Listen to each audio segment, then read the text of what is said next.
What if right now, somewhere in the world, a single radar beeped and no one knew it was a mistake? What if one wrong signal, one tired commander, one nervous decision ended everything you've ever known? Imagine waking up tomorrow to find the internet dead, cities silent, and the sky painted in fire. No broadcasts, no governments, no second chances. Every war in history began with pride. This one begins with a notification. Tonight, as you scroll, somewhere a world leader stares at a blinking red screen, and in the next breath, humanity could cease to exist. No alien invasion, no asteroid, just us, our fear, our ego, our technology turning against its own creators. If tomorrow really is the day World War III begins, it won't announce itself. It will start in silence, and by the time you realize it, it'll already be too late. So ask yourself, if the world ended tomorrow, what would you regret not doing today? War never begins in a single day. It grows slowly, invisibly, like smoke rising from a distant fire. After the end of World War II, humanity promised never again. But the weapons created to preserve peace became the very tools that threaten it. The Cold War divided the planet into two halves, the United States and the Soviet Union, each racing to stockpile more power, more fear, and more fire. During the Cuban Missile Crisis, the world came seconds away from nuclear annihilation. During the NORAD false alarms and the Able Archer incident, a single human decision saved billions. Yet peace survived only through luck, not wisdom. Today, that fragile balance no longer exists. The global stage has more players, more rivalries, and fewer rules. The rise of China's industrial dominance, Russia's military resurgence, Europe's fragmentation, and the volatile tensions in the Middle East have created a world where one misstep could ignite chaos.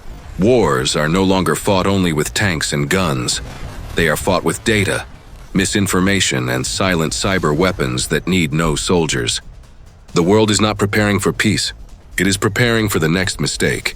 It begins with confusion, not clarity. A small missile explodes over an uninhabited naval zone. Within minutes, radar systems light up across NATO and Moscow.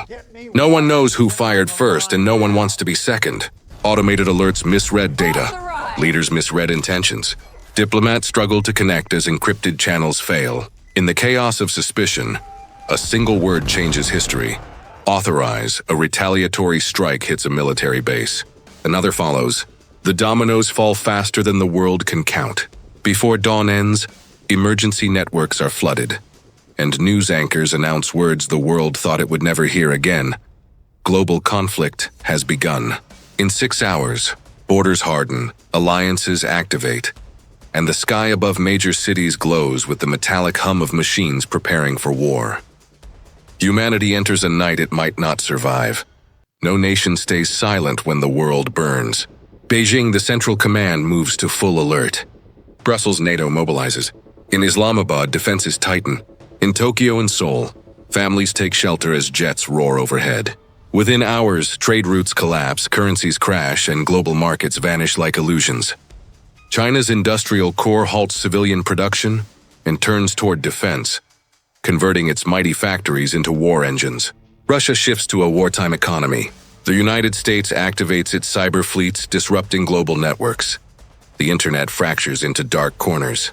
Misinformation spreads faster than missiles. False images of bombings and fabricated broadcasts fuel chaos in every home. Governments block communication, not out of secrecy, but out of desperation to contain hysteria. Every side claims innocence. Every side claims truth. But in the digital age, truth is the first casualty. The world learns that in a war of technology, data can destroy faster than any bomb. Within 24 hours, the world's most connected civilization disconnects entirely. Satellites drift out of orbit, GPS systems vanish, and the sky becomes an empty silence. Airplanes without guidance fall from the sky. Ships lose their bearings in the vast oceans. Electricity grids fail one by one. Cities fall into darkness and people stare at dead screens, waiting for messages that will never arrive. Hospitals overflow with the wounded. Food systems break. Panic replaces order. The sound of cities is replaced by silence, and the silence feels heavier than the explosions. Humanity realizes that the modern world was built on invisible threads of power, communication, and trust, and every one of them has been cut. For the first time in centuries, the planet is offline. In the first day of World War III, survival becomes a science of instinct. It is no longer about wealth or weapons, but wisdom. The Lifeboat Institute once warned that those who prepare calmly will outlast the panic. The rules are simple yet brutal. Stay where you are. Movement draws attention. Secure water before food, for the power that filters it will soon be gone. Rely on old knowledge, paper maps, written notes, human communication, because satellites and networks cannot be trusted. Do not believe everything you see or hear. In the fog of war, even truth becomes camouflage.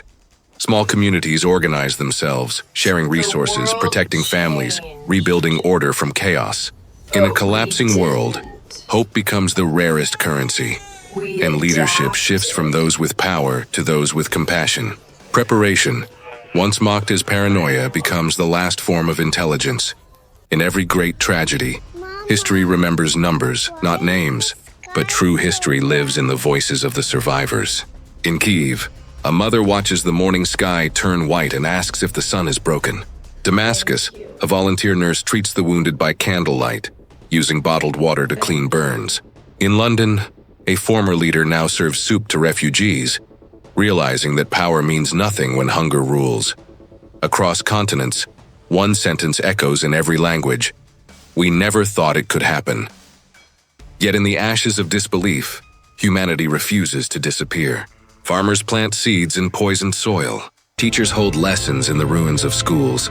Children draw suns on bunker walls, reminding the world that even in darkness, light can be imagined. Survival becomes an act of faith, and life itself becomes resistance. Weeks pass. The fires fade, not because peace returns, but because there is nothing left to burn. Nations that once competed for dominance now barter for survival.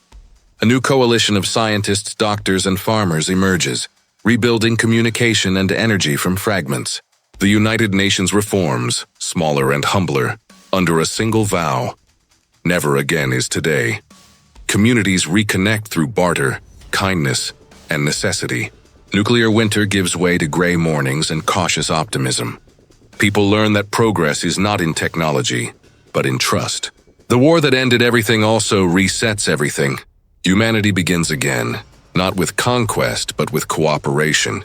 From the ruins of arrogance, a fragile wisdom rises.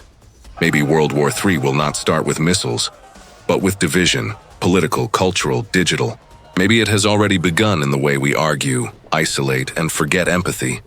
Every rumor, every hateful word, every lie shared without thought is a spark, and history has shown that sparks can burn civilizations. But humanity is not defined by its destruction. It is defined by its recovery. We built bombs, but we also built art. We invented war, but we also invented forgiveness. The same mind that designs weapons can design peace. Perhaps the question isn't what if war begins tomorrow, but what if peace does?